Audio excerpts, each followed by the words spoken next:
Shalom, selamat hari Minggu, salam damai untuk saudara sekalian dimanapun saudara berada. Salam jumpa lagi dengan saya untuk belajar mengenai pengajaran-pengajaran dari iman Kristen. Disclaimer dulu ya, jadi room ini khusus untuk mempelajari, mendiskusikan iman Kristen. Tidak membahas pengajaran atau sistem keyakinan keagamaan orang lain. Nah, saudara yang kekasih di dalam Kristus, saya akan menyampaikan topik hari ini, malam ini, di hari Minggu ini, yaitu mengenai covenant. Covenant.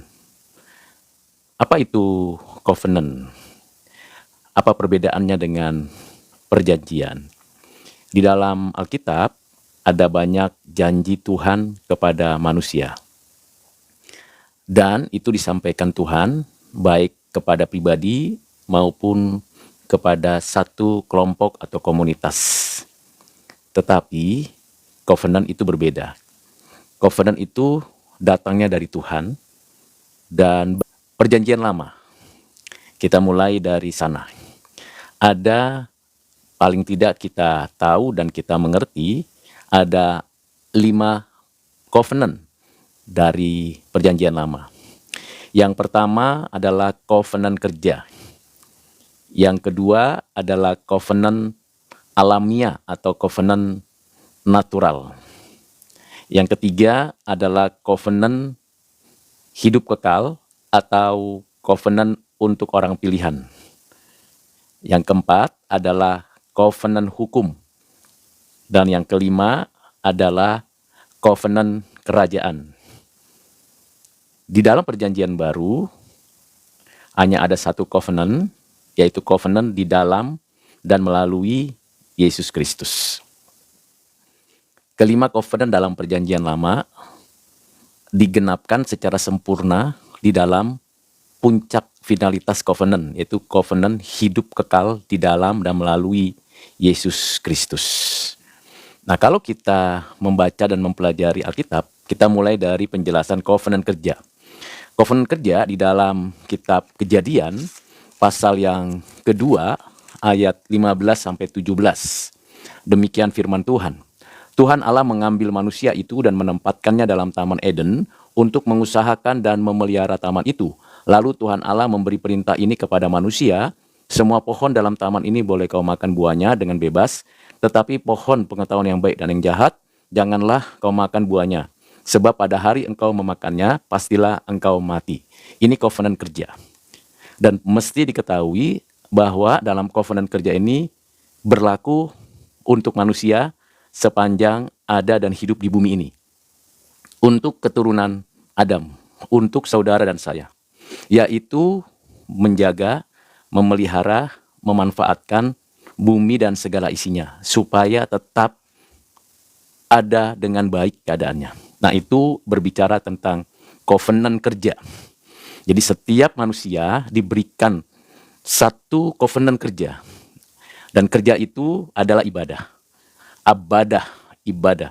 Jadi kalau saudara dan saya kerja, entah jadi petani, peternak, nelayan, pegawai swasta, pegawai negeri, pedagang, pengrajin, pemimpin atau bawahan, kerja di dalam rumah atau di luar rumah, di pabrik atau bukan di pabrik, semua aktivitas kerja itu adalah kerja yang berkaitan dengan ibadah.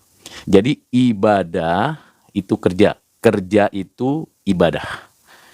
Jadi saudara dan saya sebagai orang percaya, yang orang Kristen punya kesadaran pengertian bahwa setiap orang punya tanggung jawab untuk kerja. Kerja itu ibadah. Tapi kerja yang baik, yang benar. Nah, di dalam Kejadian pasal 2 ayat 15-17 ini, dengan jelas dan dengan tegas dikatakan bahwa Tuhan telah memberi perintah.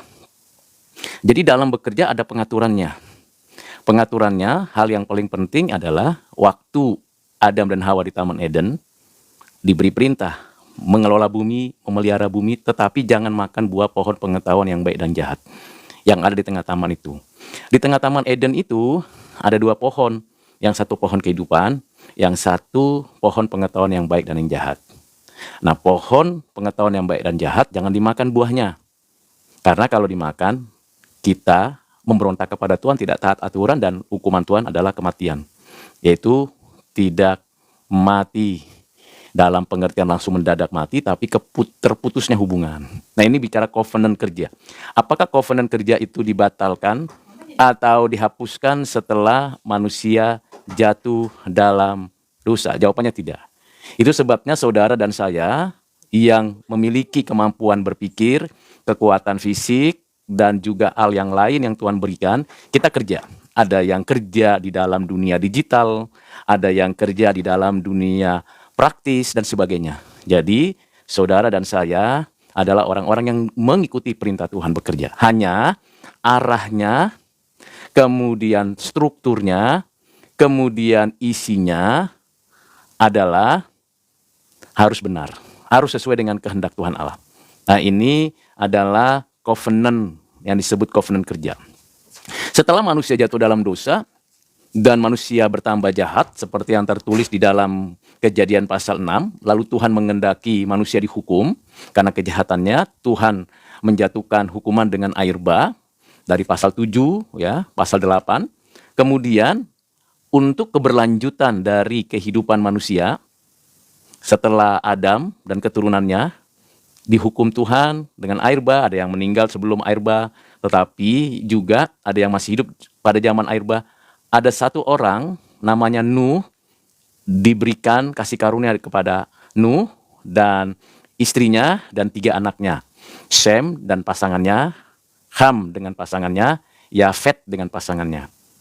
Ini melanjutkan kemanusiaan yang ada pada diri, yang ada pada Adam. Jadi covenant kerja masih terus berlangsung, itu sebabnya Nuh membuat bahtera itu atas perintah Tuhan karena Tuhan ingin menghukum manusia karena kejahatannya dengan air bah. Dan apa yang terjadi? Tuhan hukum dan sisalah 8 orang. Nah, 8 orang ini dikaruniakan Tuhan kemampuan juga untuk melanjutkan perjalanan hidup manusia di bumi ini sampai sekarang.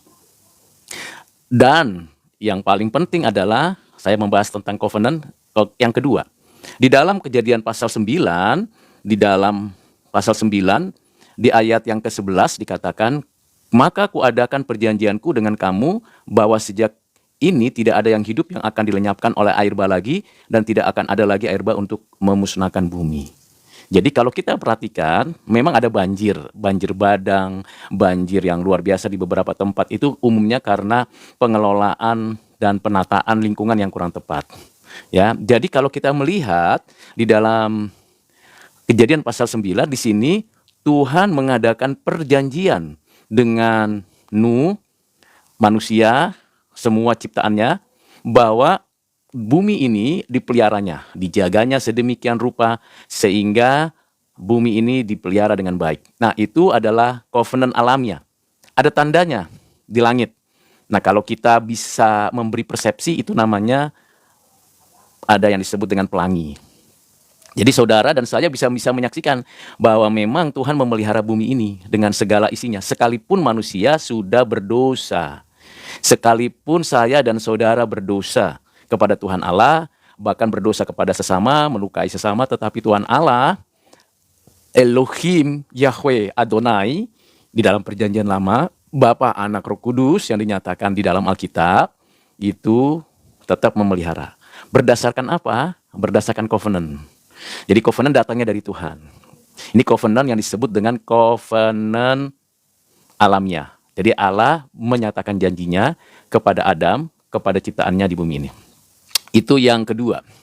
Yang ketiga, kita lihat di dalam Kejadian pasal yang ke-15, kemudian pasal yang ke-17, dan juga pasal ke-15, ke-17 ya, mengenai apa yang dijanjikan Tuhan.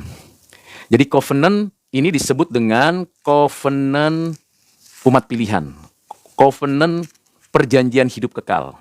Saya bacakan Kejadian pasal 15. Kejadian pasal 15 di ayat yang 1, Kemudian datanglah firman Tuhan kepada Abraham dan suatu penglihatan, "Janganlah takut Abraham, akulah perisaimu, upamu akan sangat besar." Abraham menjawab, "Ya Tuhan Allah, apakah yang akan engkau berikan kepadaku, karena aku akan meninggal dengan tidak mempunyai anak, dan yang akan mewarisi rumahku ialah Eliezer orang Damsyik itu." Lagi kata Abraham, "Engkau tidak memberikan kepadaku keturunan sehingga seorang hambaku nanti menjadi ahli warisku." Tetapi datanglah firman Tuhan kepadanya demikian, "Orang ini tidak akan menjadi ahli warismu, melainkan anak kandungmu. Dialah yang akan menjadi ahli warismu." Jadi ini Abraham akan mendapatkan keturunan. Lalu dikatakan, lalu Tuhan membawa Abraham keluar serta berfirman, "Coba lihat ke langit, hitunglah bintang-bintang.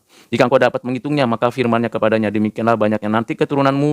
Lalu percayalah Abraham kepada Tuhan, maka Tuhan memperhitungkan hal itu kepadanya sebagai kebenaran. Nah, ini bicara tentang bagaimana Tuhan Allah Yahweh menyatakan perjanjiannya mulai dari Abraham, nanti kamu punya keturunan, dari keturunannya akan mewarisi atau menjadi saluran berkat.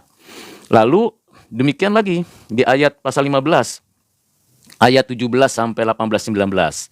"Ketika matahari telah terbenam dan hari menjadi gelap, maka kelihatanlah perapian yang berasap beserta sulu yang berapi lewat di antara potongan-potongan daging itu. Pada hari itulah Tuhan mengadakan perjanjian dengan Abram, serta berfirman, 'Kepada keturunanmu lah kuberikan negeri ini, mulai dari sungai Mesir sampai ke sungai yang besar itu, sungai Efrat.'" Ini maksudnya keturunannya ini adalah Ishak. Jadi tanah Kanaan yang dihuni oleh banyak suku waktu itu, dan salah satu adalah suku terbesar adalah suku Kanaan, ada orang Het dan orang Amori dan sebagainya.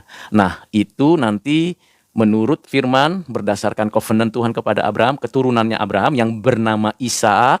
Dari Ishak nanti ada anak-anaknya yaitu Esau dan Yakub. Dari Yakub nanti ada 12 suku yang disebut dengan anak-anak Israel. Nah, inilah yang akan memenuhi seluruh tanah Kanaan.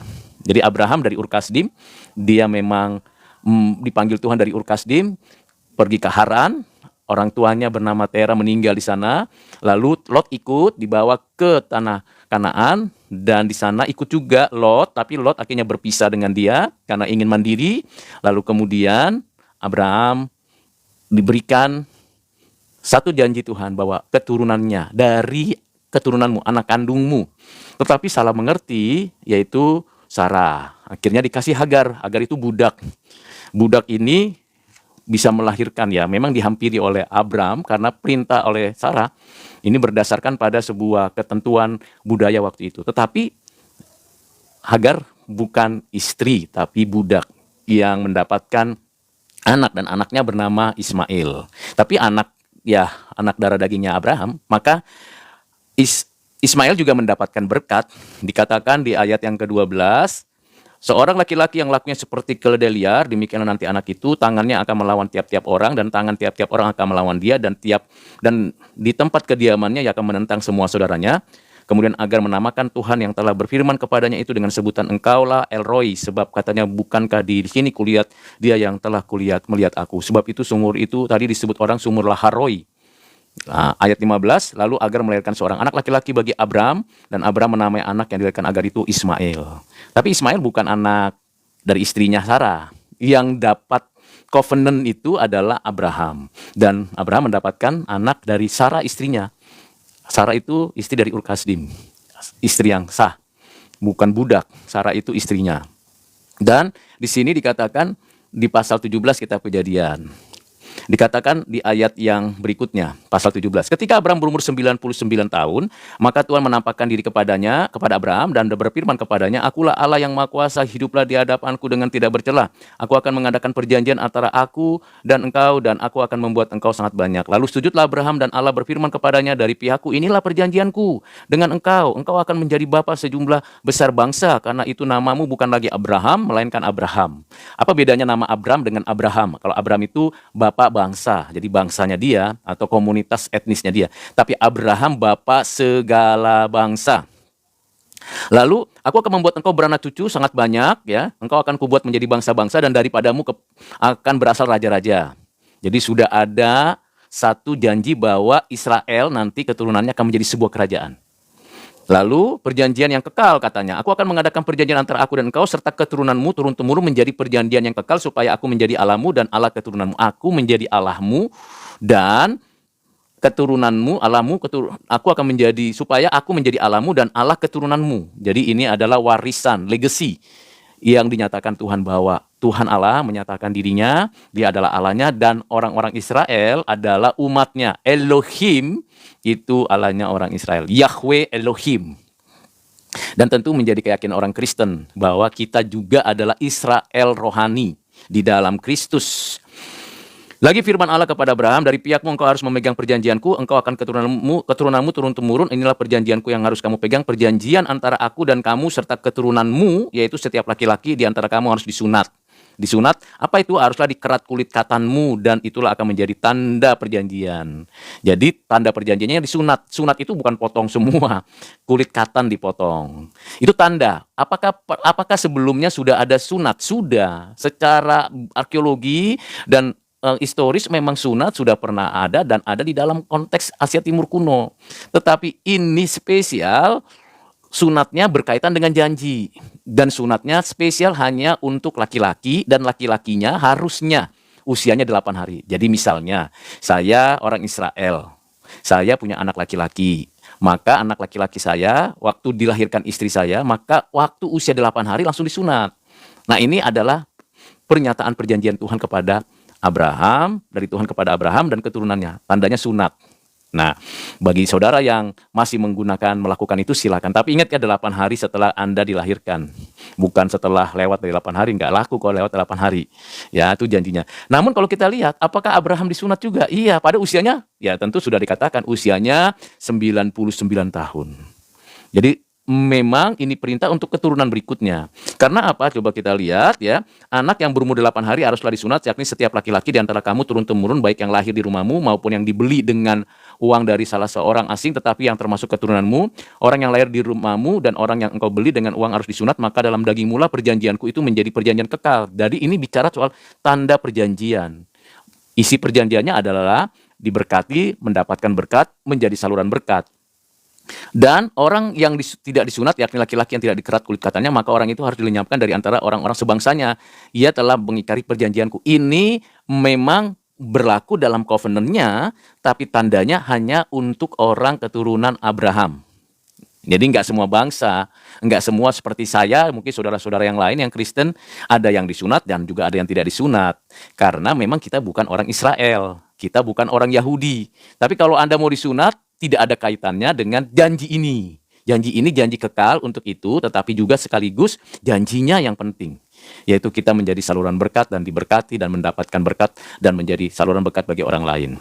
Lalu apa yang terjadi? Selanjutnya Allah berfirman kepada Abraham tentang istrimu Sarai, janganlah engkau menyebut dia lagi Sarai, tetapi Sarah itulah namanya, aku akan memberkatinya dan daripadanya juga aku akan memberikan kepadamu seorang anak laki-laki, bahkan aku akan memberikannya sehingga ia menjadi ibu bangsa-bangsa, raja-raja bangsa-bangsa akan lahir daripadanya. Nah, ini penting ya. Saya akan melanjutkan. Dikatakan, tetapi Allah berfirman, tidak, melainkan istrimu Sarah lah yang akan melahirkan anak laki-laki bagimu dan engkau akan menamai dia Ishak. Padahal Abraham sudah mengatakan di ayat 18. Dan Abraham berkata kepada Allah, sekiranya Ismail diperkenan hidup di hadapanmu. Jadi sudah dikasih Eliezer, ditolak. Lalu kemudian Lot juga tidak. Lalu kemudian, kalau boleh Ismail, toh itu darah dagingku yang mendapatkan berkat itu. Jawaban Tuhan adalah no. Dikatakan, tetapi Allah berfirman, tidak, melainkan istrimu Sarah yang akan melahirkan anak laki-laki bagimu dan engkau akan menamai dia Ishak. Ishak. Jadi Ishak yang mendapatkan apa? Mendapatkan waris, legacy, perjanjian, covenant itu. Ayat 21, tetapi perjanjianku akan kuadakan dengan Ishak yang akan dilahirkan Sarah bagimu tahun yang akan datang dan pada waktu seperti ini juga.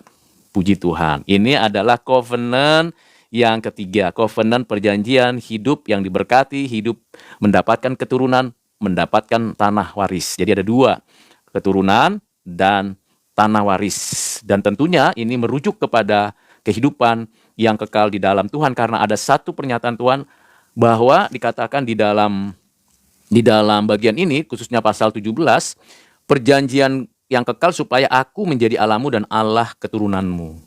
Ini menjadi penting. Jadi ada interpersonal relationship, ada hubungan personal antara Abraham, keturunannya dengan Tuhan Allah. Jadi bagaimana ini hubungan pribadi, hubungan personal, dan sungguh luar biasa. Setelah itu, manusia hidup menjalankan tugas tanggung jawabnya, demikian juga Ishak, lalu Yakub, dan seterusnya. Sampai perjalanan hidup orang-orang Israel dari tanah Kanaan, mereka pindah ke tanah Mesir di Goshen, lalu 400 tahun ada di sana. Lalu kemudian mereka dibawa keluar dari perbudakan itu. Dan Tuhan mengadakan lagi untuk orang Israel, umat Tuhan Allah, melalui Musa yang disebut dengan covenant hukum. Jadi covenant hukum, Tuhan mengadakan satu perjanjian lagi yang disebut covenant hukum. Jadi hukum Taurat atau covenant hukum. Di dalam covenant hukum, ya, kita bisa lihat bagaimana dijelaskan dengan tegas sekali. Khususnya kalau kita baca ya di dalam Keluaran, saya akan baca dan saudara bisa mengikuti bagaimana di dalam kitab Keluaran mengenai covenant yang Tuhan nyatakan.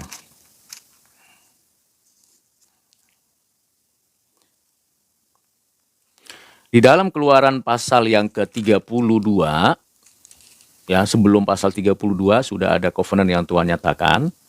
Ya, di dalam sebelum pasal 32 ayat pasal 31 ayat yang ke-18, Tuhan memberikan kepada Musa setelah ia selesai berbicara dengan dia di Gunung Sinai kedua loh hukum Allah, loh batu yang ditulisi oleh jari Allah. Nah, ini hukum perjanjian hukum.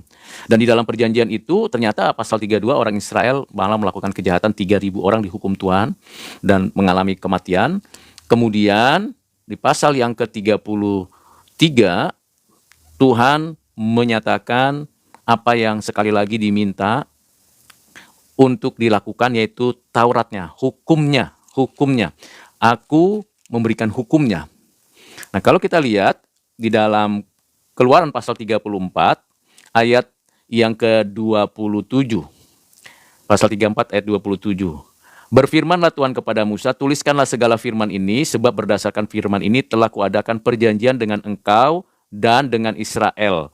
Dan Musa ada di sana bersama-sama dengan Tuhan 40 hari 40 malam lamanya, tidak makan roti dan tidak minum air, dan ia menuliskan pada loh itu segala perkataan perjanjian, yakni ke-10 firman. Nah, ini adalah covenant yang keempat. Masih ingat ya, covenant pertama adalah kerja, covenant kedua adalah covenant alamiah, covenant ketiga adalah covenant umat pilihan, covenant keempat adalah covenant hukum. Covenant hukum ini nanti dijelaskan lagi, ada tandanya, apa tandanya? Yaitu 2 loh batu. Loh batu yang pertama itu 1 sampai 10 firman. Loh batu yang kedua 1 sampai 10 firman. Memang dalam covenant di Asia Timur, kalau ada 2 lempeng itu, 1 dari pihak yang memberi janji, 1 yang menerima janji.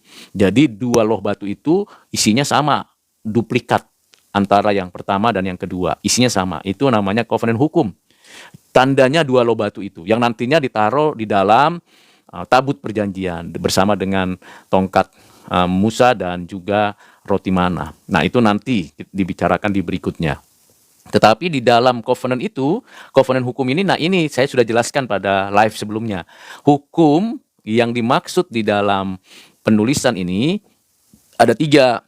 Hukum yang mengatur hubungan dengan Tuhan Allah itu adalah hukum agama. Hukum sistem kepercayaan keyakinan berkaitan dengan korban bakaran, kemah suci atau bait Allah, imam-imam, orang yang memberi persembahan dan segala macam. Itu hukum yang pertama yang diatur sedemikian detail.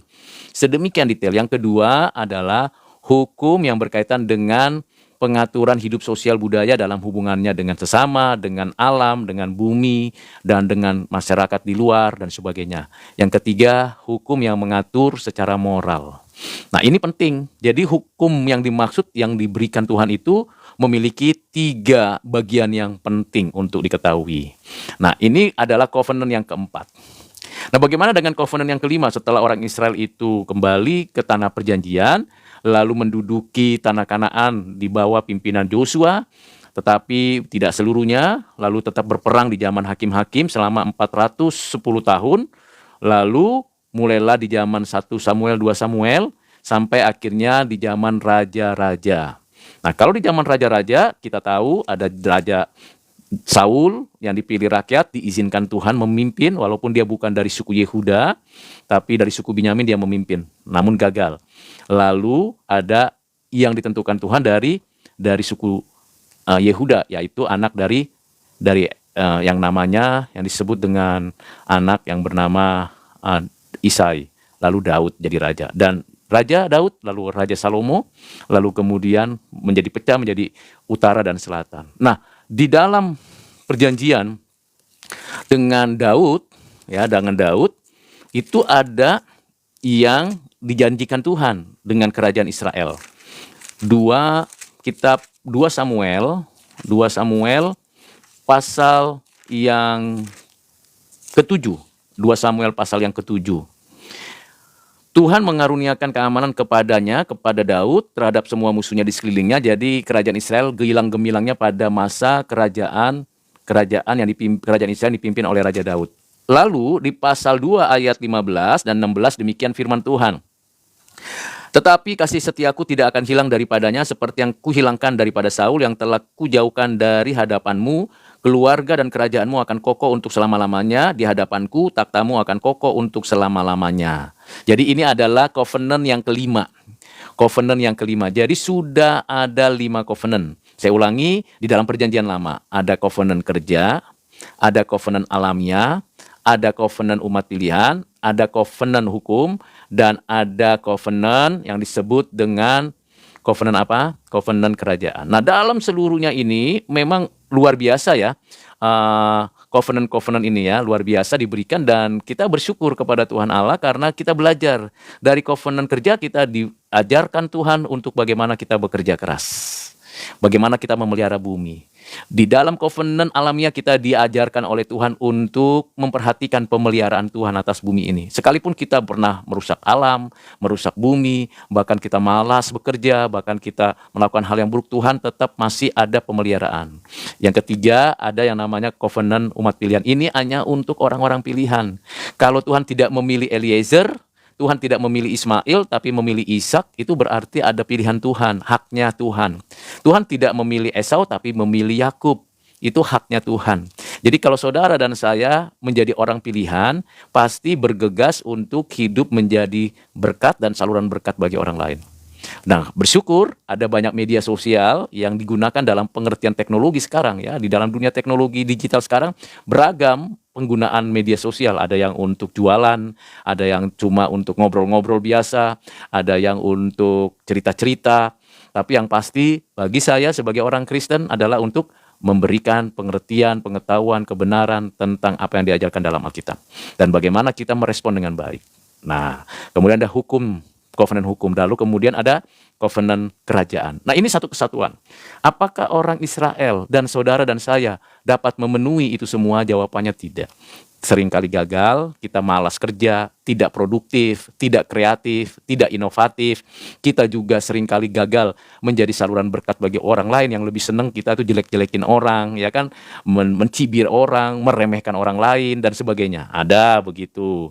Ada juga orang yang tidak mau betul-betul menyadari akan pemeliharaan Tuhan, tidak bersyukur atas segala berkat dan pertolongan Tuhan. Ada banyak yang begitu. Ada juga orang yang tidak sadar bahwa dia sebenarnya bukan orang pilihan, tapi ngotot beragama. Silakan. Kalau bukan orang pilihan, ngotot sebesar apapun ya tidak dapat apa-apa. Tetapi juga ada orang yang betul-betul menyadari itu dan berjuang terus untuk hidup yang kekal. Nah, ini bagian-bagian penting di dalam kehidupan kekristenan di dalam perjanjian lama ya, di dalam perjanjian lama. Nah, kemudian apakah karena kita gagal Tuhan gagal? Jawabannya tidak. Tuhan tidak pernah gagal walaupun kita gagal. Dan apa yang terjadi misalnya ya di dalam Yehezkiel ya, Tuhan mengatakan demikian. Di dalam Yehezkiel pasal 36, di dalam Yehezkiel pasal 36 itu dikatakan ada satu yang disampaikan oleh Nabi Yehezkiel untuk kita melihat bagaimana rancangan Tuhan untuk manusia yang tidak bisa memenuhi apa yang Tuhan covenantkan. Yehezkiel pasal 36 ayat 25, 26, 27. Aku akan mencurahkan kepadamu air jernih yang akan mentahirkan kamu dari segala kenajisanmu dan dari semua berhala-berhalamu. Aku akan mentahirkan kamu, kamu akan kuberikan hati yang baru dan roh yang baru di dalam batinmu. Dan aku akan menjauhkan dari tubuhmu hati yang keras dan kuberikan kepadamu hati yang taat. Rohku akan kuberikan diam di dalam batinmu dan aku akan membuat kamu hidup menurut segala ketetapanku dan tetap berpegang pada peraturan-peraturanku dan melakukannya. Ini yang disebut dengan suatu pengharapan kita nantinya. Dan di dalam siapa? Perjanjian itu di dalam pribadi dan karya Yesus Kristus. Jadi seluruh covenant itu kita tidak bisa mengerjakannya dengan sempurna. Saudara dan saya yang percaya atau tidak percaya tidak bisa mengerjakannya dengan sempurna. Tetapi saudara dan saya kalau takut akan Tuhan, bersandar kepada Tuhan, maka saudara dan saya akan hidup di dalam covenant yang Tuhan nyatakan di dalam Kristus. Nah, puji Tuhan saya sudah sampaikan ini, apa yang menjadi bagian dari covenant ini.